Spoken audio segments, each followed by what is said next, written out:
असं आहे ना की वेगवेगळ्या संघटना ज्या आहेत आपलं मत प्रदर्शन करत आहेत, कोण उपोषण करतायत, कोण मोर्चे काढतायत, कोण भाषणं करतायत. मी सुद्धा जे आपल्या आपल्या पद्धतीनं जे काही काम करायला पाहिजे ते मी करणार आहे. समता परिषद ज्या पद्धतीनं आम्हाला जायचं त्या पद्धतीने आम्ही जातो आहोत.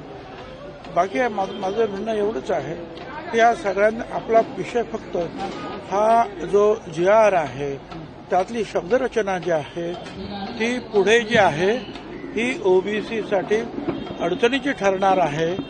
आज जरी सगळे आम्ही कुणी सांगत असले सरकार की कुणालाच त्रास नाही, कोण सांगतं मराठ्याचे सगळे प्रश्न सुटले, कोण म्हणतो 3 कोटी लोक आता ताबडतोब OBC झाले, आता 3 कोटी. ते जर खरं असेल तर हे खोटं आहे आणि हे खरं असेल तर ते खोटं आहे. तर त्या खऱ्या खोटं नक्की काय आहे ते शोधण्याचा आमचा प्रयत्न. गॅजेटच्या विरोधात तुम्ही कोर्टात जाणार आहात असं करताय?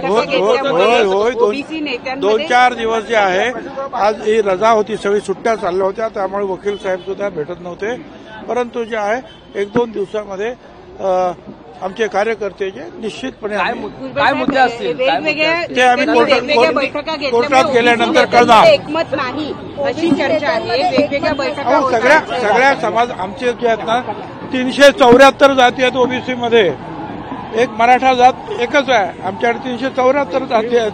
तर प्रत्येकाचे जे काही काही वेगवेगळे नेते आहेत कोण कोण चालू द्या, परंतु सगळ्यांचा उद्देश हाच आहे की OBCचं आरक्षण कमी होता काम. पुन्हा एकदा आवाहन दिलेलं आहे की जोपर्यंत दसऱ्याच्या जवळपास या जो आता GR काढलेला आहे त्याची अंमलबजावणी झाली नाही तुम्ही पुन्हा एकदा आंदोलन करा. ते पाहिजे ना, सरकार पाहिजे काय. आता आंदोलनच जर करायचं असेल आणि सगळं घ्यायचं असेल तर OBC समाज सुद्धा आंदोलनाला उतरेल ना. आता लहान लहान गावागावामध्ये सुरू आहे, उद्या एकत्रित येऊन सुरू करू.